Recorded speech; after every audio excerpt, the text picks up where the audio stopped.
Hey everybody. A quick note before starting today's episode. Today's episode is actually a very special one to me. I got the opportunity to interview and talk with the main host of Dopey.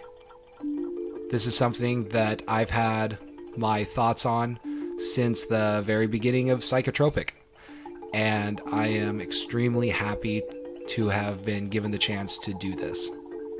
Dopey is literally one of a few podcasts that actually inspired me to start Psychotropic. I'm not sure how many of you listen to Dopey or have in the past listened to that podcast, but as I've mentioned in previous episodes, if you haven't, I highly recommend you go check it out. It is very good. Specifically regarding the music of today's episode, there are two songs that are written and performed by the person you're going to hear today. I play one at the very beginning of this episode and then the other at the end.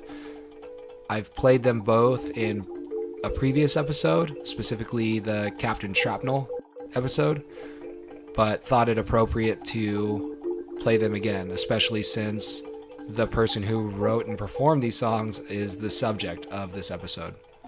So, having said that, I really hope you enjoy this. If you're interested in Dopey, check out their podcast website at www.dopeypodcast.com and see what you think of them. Also, I'd be interested to hear what you have to say about this episode. Shoot me an email at psychotropicpodcast@hotmail.com. Having said all that, let's get it going. I hope you enjoy it. Thanks again, Dave.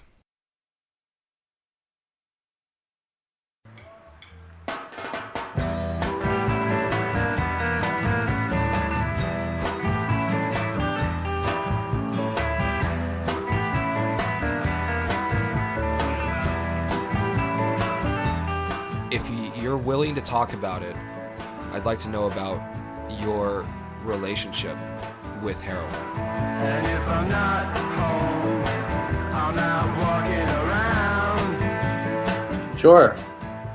It's funny because So sick. And it might be time to play that trick. And if I'm not home, I could be letting you down. I don't know if I've really even talked that much about it on Dopey, and we did many, many, many episodes. No one knows what I'm home. I mean, I've told stories, and I've talked about my own recovery, but no, I'm happy to talk about anything.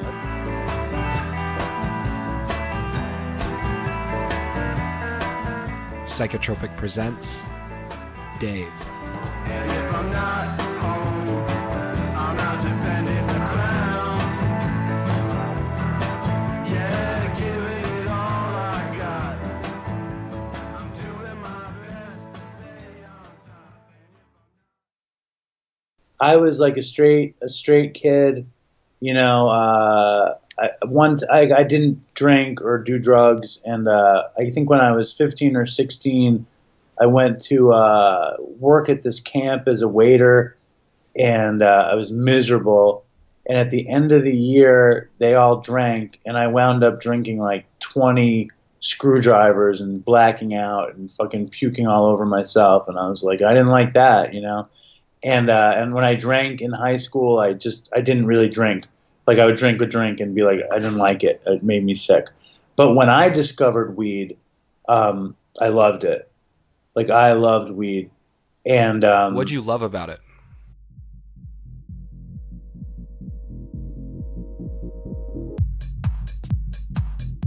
Well, first of all, I loved that it gave me it gave me license to not give a shit. Like I was a very neurotic person. I still am. But I was an incredibly neurotic person, and I would be up in my head. And I admired and wanted to be like all of the people who went to parties and drank, and they did what they wanted. But when I drank, I felt sick. So I needed like something to do. And then I smoked pot, and I felt this license to be free of my neuroses. to care less, to not give a fuck. Like, all I wanted to do was not give a fuck, because I just cared. So I cared so much about minutia. I cared so much about what people thought. I felt so uncomfortable in my skin that when I smoked weed, I felt free. I felt like loose. I didn't give a shit. You know, I felt like I was the person I wanted to be, you know, basically. It was like that, because I was always a stoner even when I wasn't smoking weed. I was one of these scrubby guys. I loved the aesthetic, you know, of being a stoner.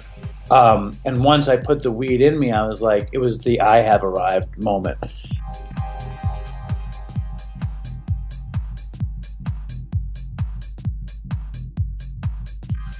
And then I started to smoke pot in college, and basically I smoked pot every day. As soon as I started smoking, I was just like, I'm going to stay stoned all the time.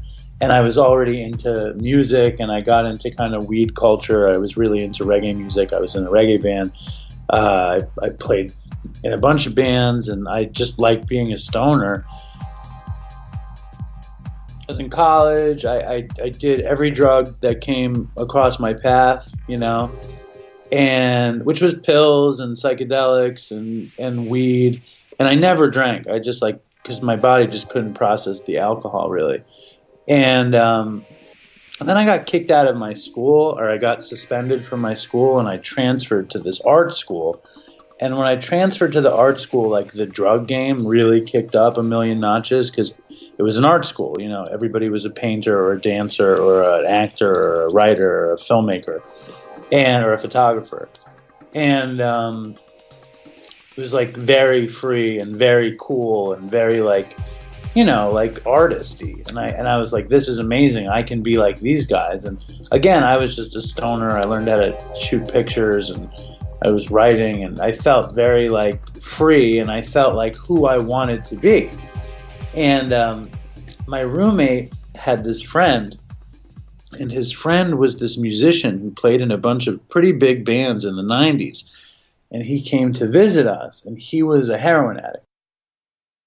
And he had we went to school at this school called Purchase in Westchester in New York. And he had driven up from Manhattan, and he had all this heroin on him, and he visited us in our dorm room. And it was weird because he was a junkie, and he was offering us dope, which is something that junkies don't do. You know what I mean? But we were young. We were probably 19, 20 years old. And I did the dope, and I remember I got sick as hell. I just started throwing up. And it was just it was very strong, and it made me very sick to my stomach. And I probably passed out. And I remember in the morning I woke up, and I was like, I don't need to ever do that again. I like weed. I don't like dope. I don't like that feeling. You know, it's too much for me. What was wrong with it? Can you describe that first heroin high? I can't describe that one, but I could tell you what it's like. It's like. Well, eventually, I want you to, because what it's like, I imagine, is what you like or liked about it, at least initially. That's the funny thing. It's the funny thing is I can describe to you the last time I did heroin, and I bet it was like the first time, but I remember the last time, and I don't remember the first time.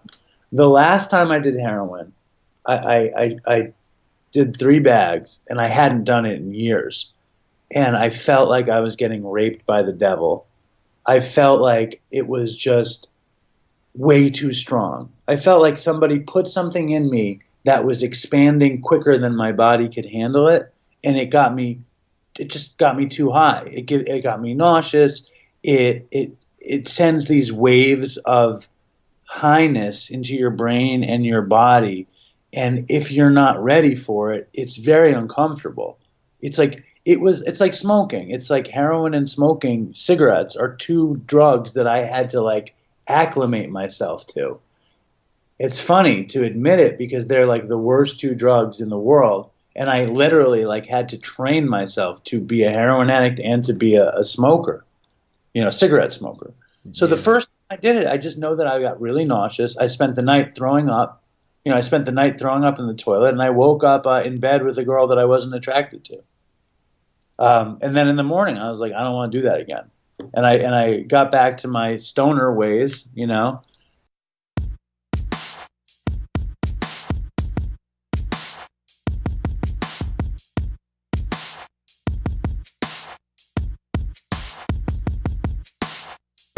And I didn't do heroin again for 4 years or something.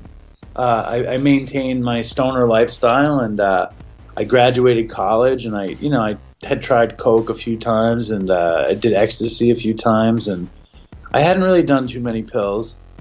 And I was traveling for a television company. I was like an associate producer, putting together weird shows on the road for this television company. And I had a friend who you probably know from the show named Todd, who had moved into my apartment with me. And I was like, Todd, you can stay with me and you don't have to pay rent, but you have to supply drugs for the house. And he didn't pay rent. We lived in Manhattan on 24th Street, and he provided drugs, mostly weed and sometimes coke and whatever else. But I was on the road. I was in Michigan working on a college cable talk show, and me and Todd were doing a bunch of coke. And when I came home, my apartment was full of kids from Purchase, because me and Todd had found a delivery service that delivered every drug. They delivered heroin, ecstasy, coke, GHB, pills, weed, you name it. They delivered it. And it was like a company called Indulge, and they had these little black cards with a white silhouette of a dude in a top hat with like a monocle in his eye, and it said Indulge for party favors or something. And I come home, and there are these 10 kids from my college sitting with Todd, and I was like, what the fuck are you guys doing here? And Todd was like, oh, I said I could hook them up with some blow. And I was like, all right, whatever. And the drug dealer came over, and he was like a 16-year-old kid, you know what I mean? And we're all like in our mid-20s, in our early 20s. And this 16-year-old kid comes over, and he sells, probably almost $1,000 worth of cocaine to the apartment. And I was just like, and I thought I was cool. I was like, dude, we made you all this money. What are you going to give us for it? And I remember this as clear as day. He reached into his, little satchel of drugs, and he pulls out 2 bags of heroin, like in wax paper, like folded like rectangles, the way heroin in Manhattan is sold. And he dropped them on the coffee table, and he gave us these 2 bags of heroin. And after everybody left, me and Todd split the 2 bags. We snorted them. And it was a Sunday night, and we watched The Simpsons. And we got so high, but it wasn't that same uncomfortable, nauseous high. It was total bliss high. It was like total, like, no care in the world. You feel warm. You feel safe. It's like it's like what you imagine heroin is supposed to be, considering what I've read about it or seen about it in the media or whatever. It was just this feeling of utter, it's such a sick word to use, but it was safety. There was no fear. There was only comfort and waves of warm euphoria is what it was.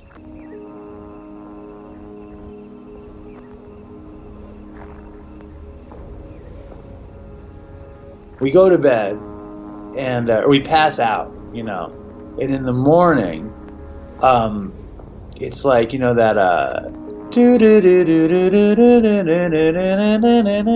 the Rites of Spring, whatever that classical piece is.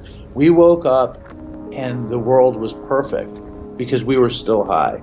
And I remember, I just knew how good it was. You know what I'm saying? And so did Todd.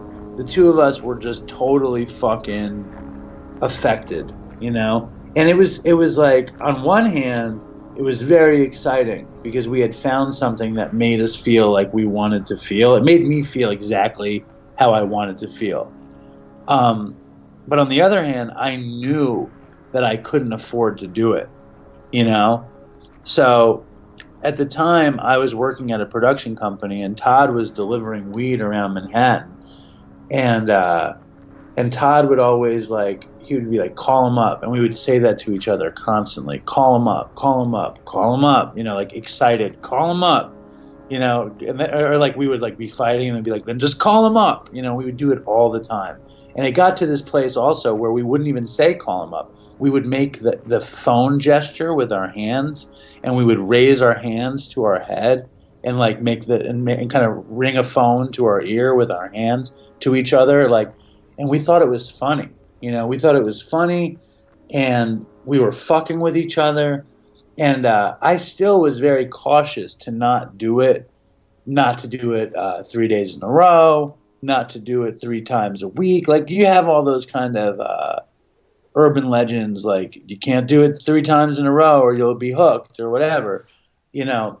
But we were... There's like I'm also kind of wondering, you had to have been battling with the stigma of it. You knew that it was really addictive. You knew, like, I don't think heroin has ever had like a positive light cast on it, has it, in society? I don't know. I think that I was stupid, and I think I knew that it was very dangerous, but I also thought it was cool that I was doing it, like, to be totally honest. Got it. I think I thought it was cool that I was doing it. It was it's probably 1998 or 97, 98 at that point, and I just thought I was hardcore. You know what I mean? Like that I liked it and that I could handle it. And in the beginning, I was more like, I like this drug. You know, this drug is great. I think that's what I thought to myself. This drug is great. But then I was not in a position to afford it. I was not in a position to be a heroin addict. None of those things were kind of around the periphery when I had started. It took time. Like, it happened over time. And Todd always wanted to get it. And I would fall asleep before he would get it a lot of the time. Like, I had all of these stopgaps in my heroin use. Like, I would go to bed early, or I would say, I don't want to do it, or this or that. But me, him, and this other guy were doing it more and more and more. And they got scared. Todd and this friend of mine got scared, and they left. They got in a car and they drove to California, and I was alone. And I was like, okay, well, that's over. Okay. I was like, that's over. And I didn't do it for months, and I didn't get sick. And I got this better job. I pitched a show, and I had gotten a show picked up, and I met this girl. And it was late one night. I forgot about this. It was late one night, and I was home in the apartment, and I hadn't done heroin in months. And a bunch of my friends rang the buzzer, and they came upstairs, and it was like midnight or something, and they were going to a rave, you know. And I grew up in Manhattan. I'd never been to a rave. I didn't live like that, you know what I mean? I played in bands. I went to, and I was not a night person. I would fall asleep if I went out late. I would I'd fall asleep in a club because I just couldn't stay up late. But so it was some night, and they were like, let's go to this club. And a girl that they had brought with them, I just was very attracted to her, you know. And I was like, all right, I'll go. And we went out, and we wound up doing ecstasy at the club, okay? And we stayed up all night long tripping on ecstasy. And in the morning, it had turned out that the girl had been a heroin addict, and she had given up heroin. And she really wanted to do more of it again. And I hadn't done heroin in a couple months.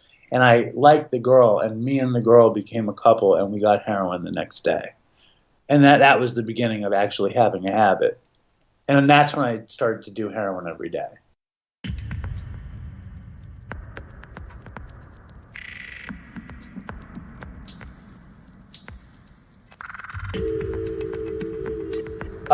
And I had gotten a promotion at work. I had actually signed a contract to host a music show, like a music magazine show that I was going to host and produce. And I was making more money than I had ever made, and I had signed a 3-year contract, and I was 23 years old or 24 years old. And I literally think I said to myself, I can afford to be a heroin addict because I'm going to be so successful.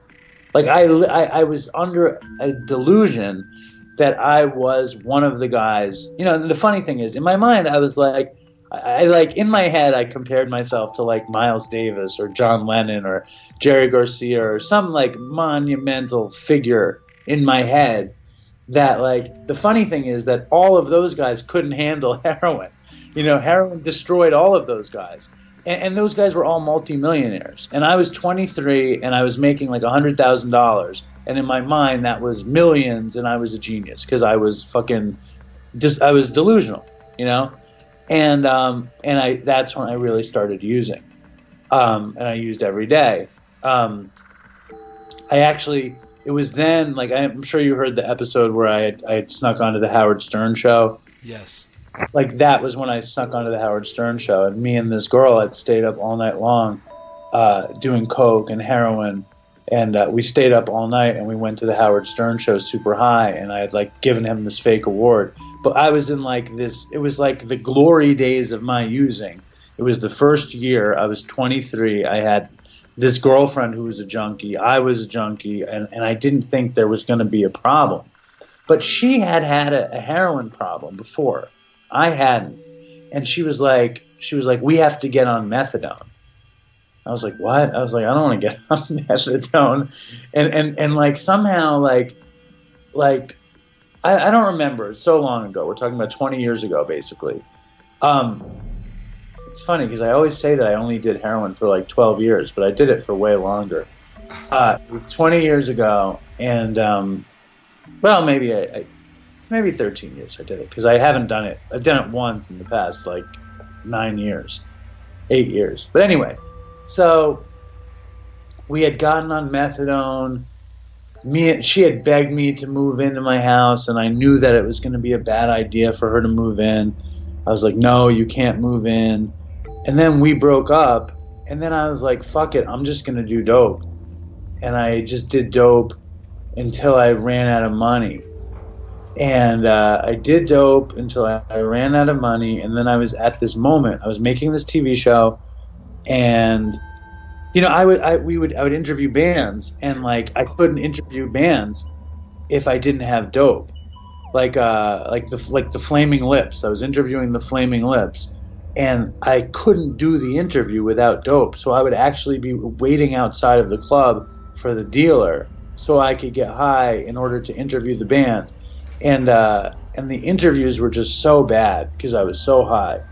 And but it was like in my mind, it was very like exciting.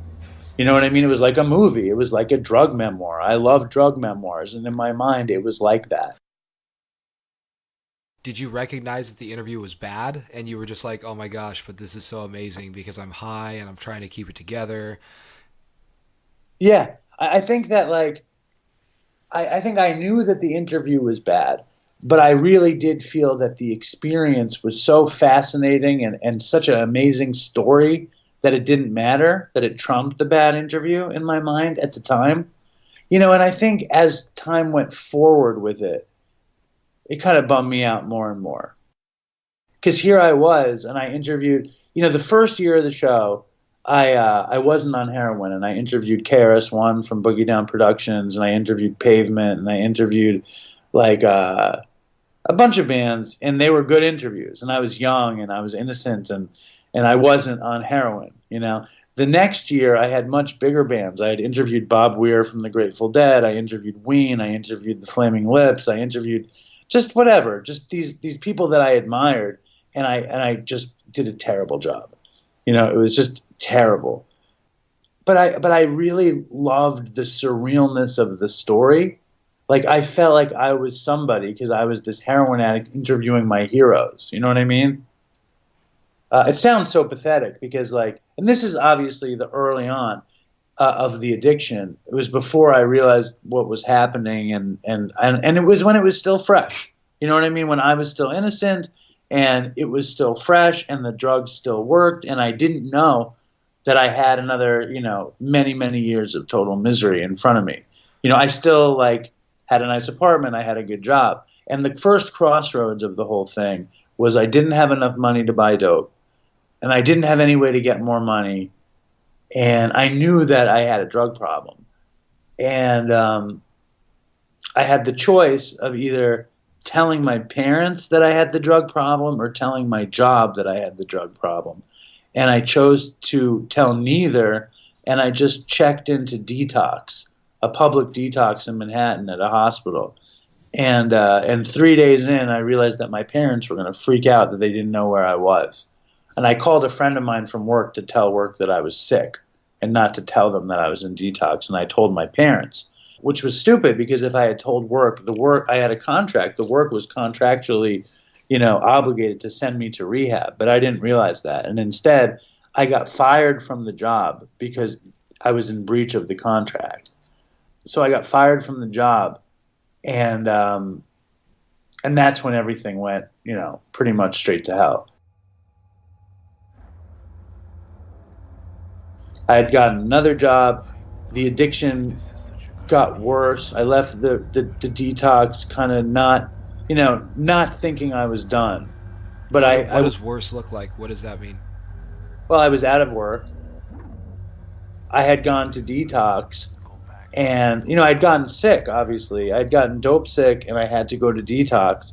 And when I got out of the detox, I didn't really understand the consequences because I had, nothing really had happened. I had this low-income apartment that I could afford, and when I got out of the detox, I got on unemployment, which was still more money than I needed. And I think within a few weeks I was back on heroin. And in the same year, I contacted, I had been an intern at MTV when I was in high school. So when I got out of the detox, I contacted a producer at MTV that I was friendly with, and he gave me a job producing a show at MTV2, making more money than I had made at the other place. And that's when the addiction really kicked in. I think actually it was before that. I was just kind of floating around and using. And I went to my first real rehab, which was a 28-day program upstate. But I wasn't prepared. I wasn't trying really to get better. I couldn't afford to keep using. The unemployment was more money than I needed for my rent, but it was not nearly enough for the habit. And I went away to rehab, and I had this roommate, and I had never shot dope. I had always sniffed it. And I had this roommate in rehab who would he was this very cool guy and very funny and just great storyteller, very charismatic. Kind of like a very hoodie sort of version of Chris. And he shot dope, and I wanted to get high so bad in that place, and I didn't want to be sober. I never had any desire to be sober. So, and as we were in there, I had unemployment checks coming to my apartment. So 3 weeks in, we kind of talked each other into leaving. And because I had a couple $1,000s at home or whatever the case might have been. And we went home, and he was like, yeah, but you shouldn't be snorting dope. It's such a waste of money, and you don't get nearly as high. So I started shooting it with him. And that's when things really got, that's when you really accelerate a drug problem. Why does shooting versus snorting accelerate a drug problem? Well, I think for a lot of reasons. The first one is that you're willing to stick needles in your arm. I would say that people, I think people overestimate in a way, people underestimate how high you could get from snorting dope. I would say that. I got so high from snorting dope. Todd died from a heroin overdose this summer, and he never shot dope. He always snorted dope. Artie Lang, has overdosed 1 billion times. He never shot dope. He always snorted dope. People think, I'll tell you, you shoot dope, you get a way different rush than from snorting dope. It's much different, but you get high from snorting dope too. But there's some sort of change in perception when you're taking this needle and it's part of your life.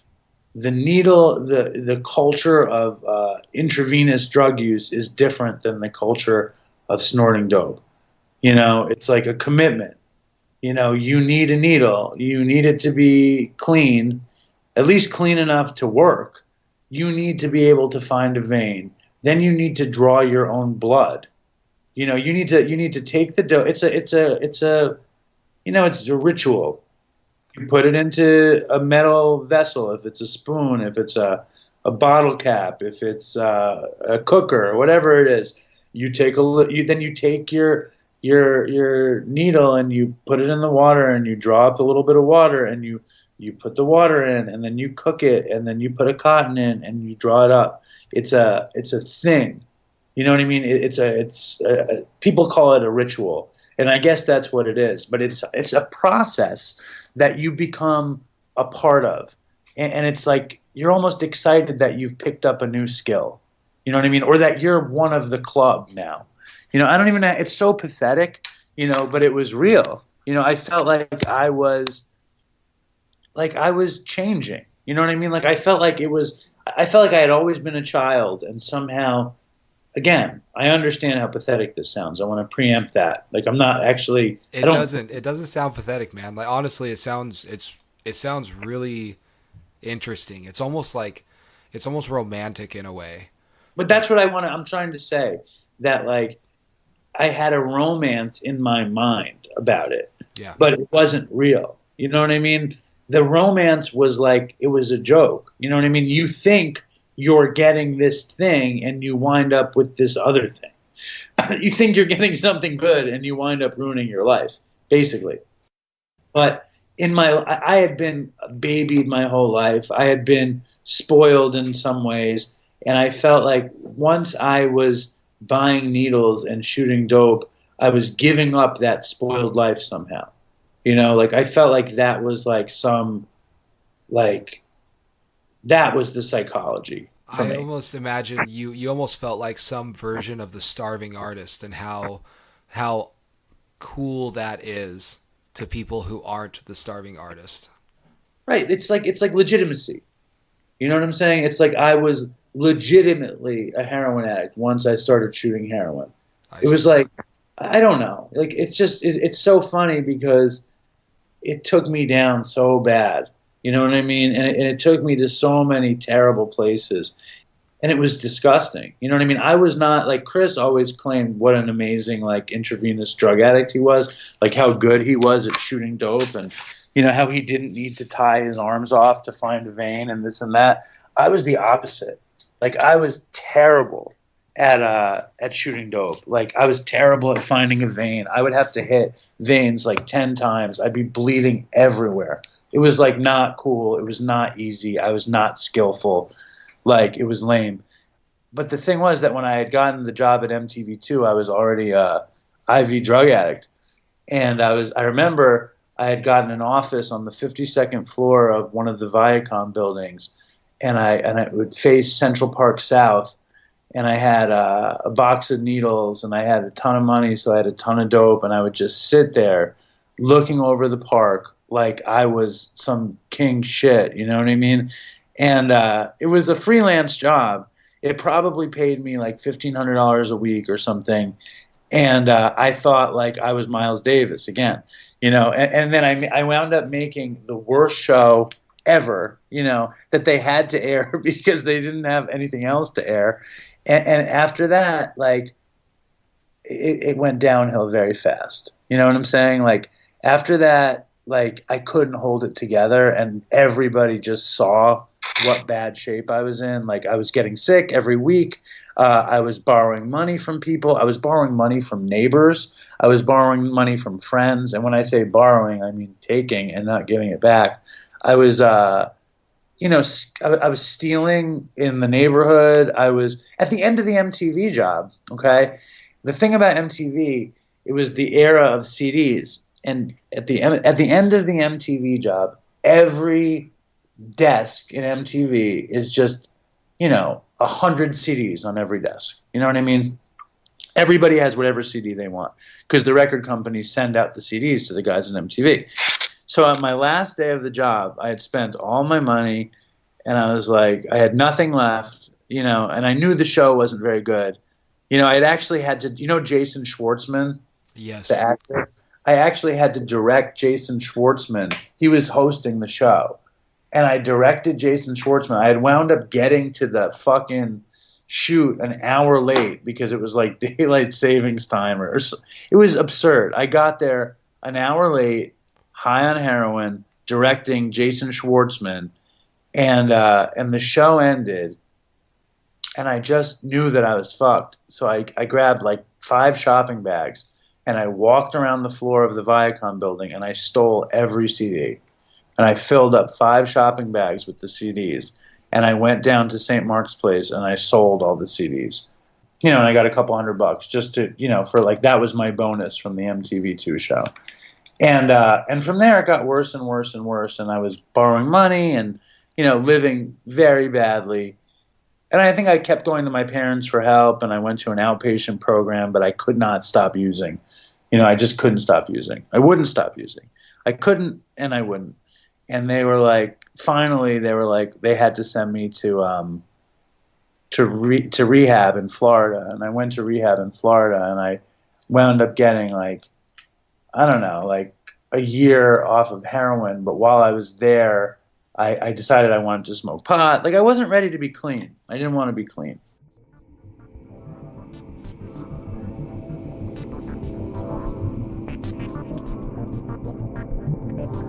After that, I wound up, because I wanted to be a stoner, and I started smoking weed.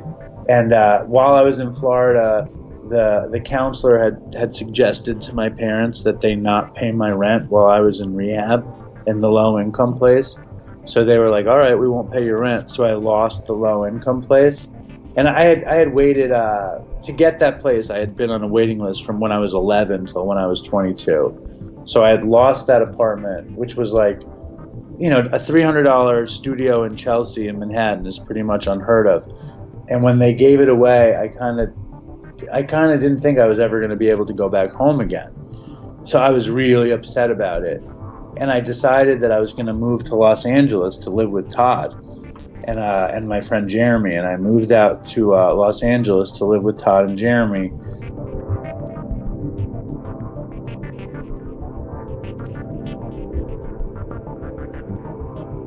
Jeremy was smoking weed. Todd claimed he was only smoking weed, but it turned out that Todd had developed a crystal meth habit that he hadn't told me about. And I moved out there, and I just started doing meth with Todd. And the second I did meth, I realized that I hated meth. The second I did it, I was like, I hate this shit. But I knew that if I did enough of it, I would do dope because I would need to come down. So my body was like, if we do enough of this, you're going to be back on heroin. I did meth. I wound up going to we went to Mexico. I bought like thousands of pills. And from there, I got a job and I was on a TV shoot in downtown Los Angeles, and some bum comes up to me. I was smoking a cigarette, and the bum was like, can I get a cigarette? And I was like, I'll give you 3 if you tell me where I can cop dope. And he was like, yeah, sure, it's across the street. And it turned out everywhere downtown LA you could cop dope. It was just everywhere. It was an open-air drug market that I was not aware of. And from there, I slipped into the worst run of heroin. Well, one of the worst runs of heroin. I wound up on heroin in Los Angeles for 6 years or 6.5 years. I wound up on methadone in Los Angeles. I wound up living with a girl who I didn't work for 6 or 7 years. She took care of me, and I just shot dope and lived on her couch.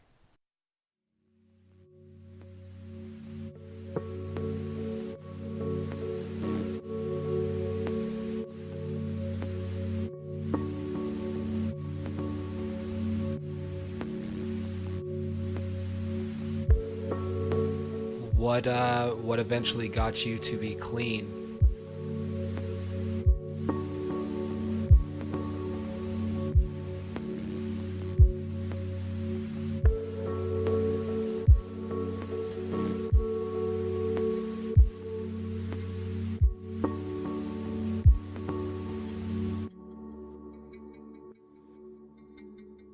My mother got leukemia, and my mother was dying, and I was living in Los Angeles, and I was on methadone, and I knew that I couldn't go home on methadone. You know what I mean? So I decided I was going to get off methadone, and I was on 150 milligrams of methadone. So I kicked methadone like really slowly, like a milligram a week for like a year or something, and then I went to detox, and then I moved home, and my mom died, and I started working in this restaurant, and I still wasn't clean. I was just smoking weed, and then I started dating this girl, and she got pregnant. Okay, and she got pregnant. I was smoking pot, and then I started hanging out with Todd again, and Todd showed up with heroin again, and I started doing dope again. And then I went on another colossal run while my girlfriend was pregnant with our baby, and I wound up just with this crazy habit. Like I was shooting like $300 of heroin a day for about a year, you know. And she found out, she left with the baby, and I was just in terrible, terrible shape. And I just, with the baby, I was just like, I can't be this guy. You know what I mean? Like, I was just like, I cannot be a father with a heroin problem. I just, you know, lots of people are. You know, there's a million fathers with heroin problems, but I just didn't want to be one of them. So I went to treatment, and that's when I met Chris. And then I got out of treatment, and I put a year or so together, and then I started smoking pot. And then and I did heroin one other time. And that was the time where I did heroin. Last time I did heroin was probably 5 Christmases ago, and it felt like I was getting raped by a demon. It was just like, I was like, it was not fun. It was not pleasant. It was not like coming home. So with all that having happened, right? Like basically you outlined the, you know, how many years? You said 13? Was that right? Probably, give or take. Give or take 13 years. Of heroin, yeah.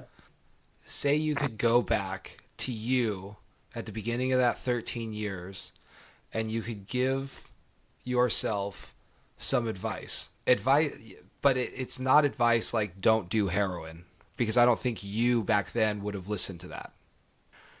What would you tell yourself?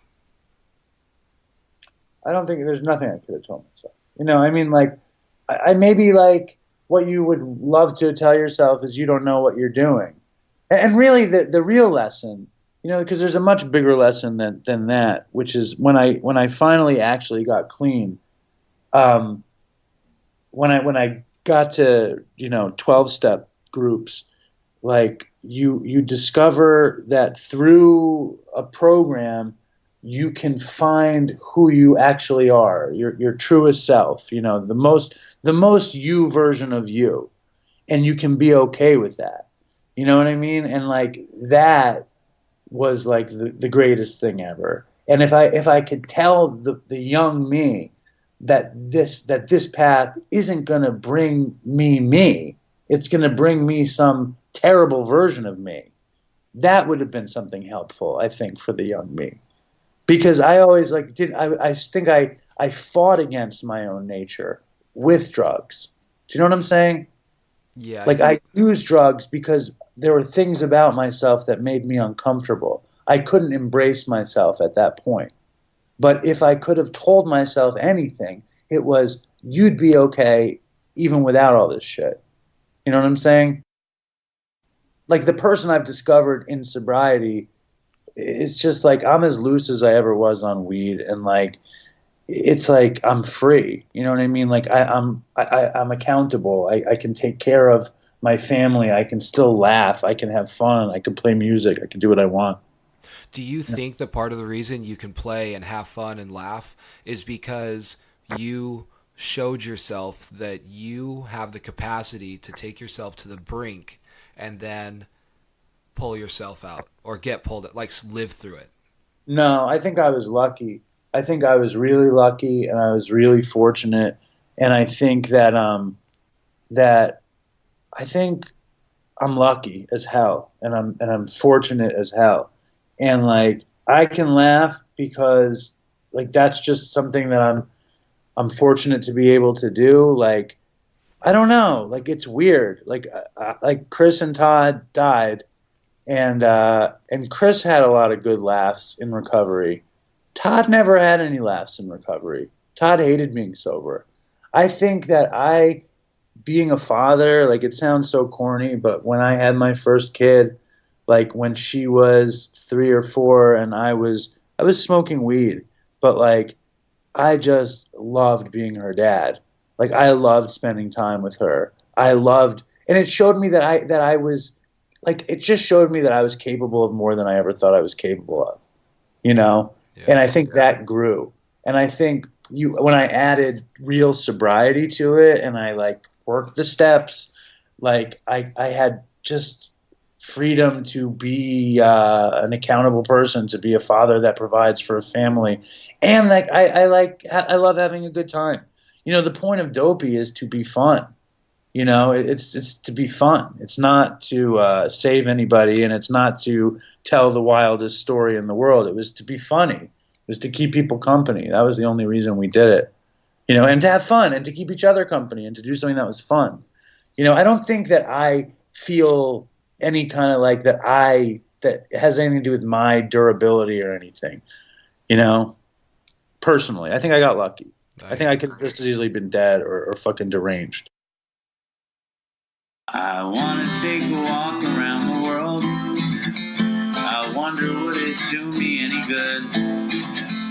Until I get some money in my pocket, then I guess I'll just have to walk around my neighborhood. This episode was produced by me, Philip Johnson. You can find a list of all songs used in the description section of this episode. If you liked what you heard, please subscribe. Also, leave a review. Let me know what you think. Lastly, if you have a story that you'd like to share, I'd love to hear it. Shoot me an email at psychotropicpodcast@hotmail.com and let's make something happen. Thanks again, everybody. See you next time. Show all of these people what it means to be alive, but I want to be good so bad. Want to be so good, so bad, so bad. I want to be good so bad. Bad desire's all I ever had, and my shadow's getting smaller and smaller, and it's time to where I stand. Shadow's getting smaller and smaller, and it's time to where I stand. And I wonder would they pay it any mind when I leave this busted city far behind. I'll take the high road, however far it winds, because peace and love are very, very, very hard to find. And I want to be good so bad. Want to be good so bad, so bad. I want to be good so bad. Bad desire's all I ever had. Damn it, all these suckers make me mad. And it's all I ever had. And it's all I ever had. And these suckers make me mad, and I want to call my dad. And it's all I ever had. And it's all I ever had. And it's all I ever had. And it's all I ever had. And these suckers make me mad, and it's all I ever had. And I want to call my dad. And it's all I ever had. And it's all I ever had. And it's all I ever had.